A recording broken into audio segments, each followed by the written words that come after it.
Cream में ले जाके तो दराज के राइट साइड नहीं लानी एप्पल मंडा मसाल तौर पर बीबियां की आदत होंगे 2-4 दिन क्रीम लाई तो कोई भी चीज़ ना उस टाइम मंगती जी नैचुरल चीज़ हूँ इनका भी 8 दिन सबर करना अच्छा ये 8 दिन डेली यूज करें फिर सॉरी तो इन भावें पहली रात पता लग जाए दूसरी से चल जाए तीसरी से यह हैगी नैचुरल कोई टूट नहीं पै रही कोई कैप्सन नहीं पै रहा जो एकदम रिजल्ट देते यह आस्ता आस्ता आएगा लेकिन मज़ेदार की गल नहीं इन्हें इस तरह करते हैं स्किन केयर से जी अपने थोड़ी एक नहीं लेगी मैं 3-4 दिन ही लै गए और उन्होंने मैं रिजल्ट खुद देखा जो गारंटी के नाल शाइयां दाग और रंग इन्ना फिर और मैं तेन निशानी दसती है कि हम कल परसों गई मेरे को उत्थे कहने का मकसद है अगर फर्क पैंदा कागज लग जाना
जिन्हें डब्बे च पान लगना की भाई मैं इनके पान लगन दोबारा केड़े च रहने मैं फिर क्रीम बनानी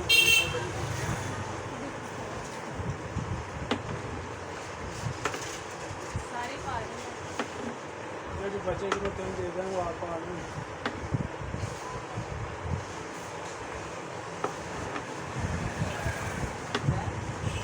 मैं क्या शीशियां बुलाते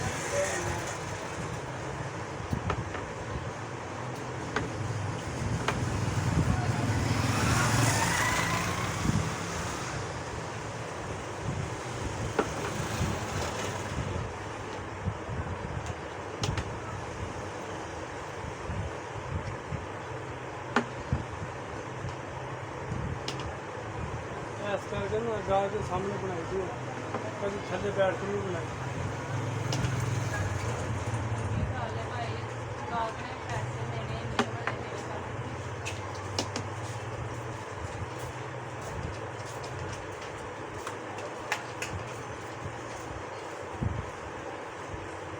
इस क्रीम का कमाल है जी बेचारी बीबियां ने शौक भी नहीं होता ना क्रीम लाने का वो भी ला बैठ ना उन्होंने तमन्ना सैट हो जाती है दोबारा फिर आन के मांगते और सानू वही क्रीम दे। बस तेरा काम है कि पूरी क्रीम आप ही लावे तो सारे टब्बर का दिल ना करे इंशाल्लाह तो नहीं टब्बर साडा कोई भी नहीं आया सब खराब लान जो वेख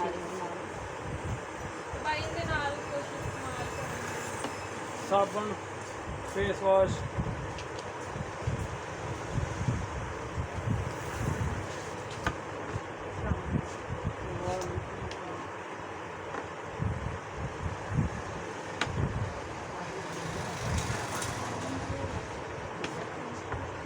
इस्तेमाल की कर रहे तुम साबुन की फेस वॉश फेस को तेरा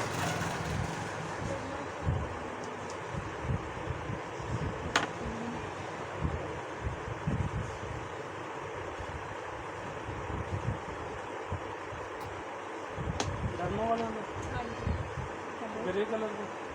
नहीं ग्रे कलर फेस वॉश लेके आना है ऑरेंज डरना शाइन का हाँ जी। अनार वाला हाँ जी तेगा खत्म हो गया ठीक है सही है।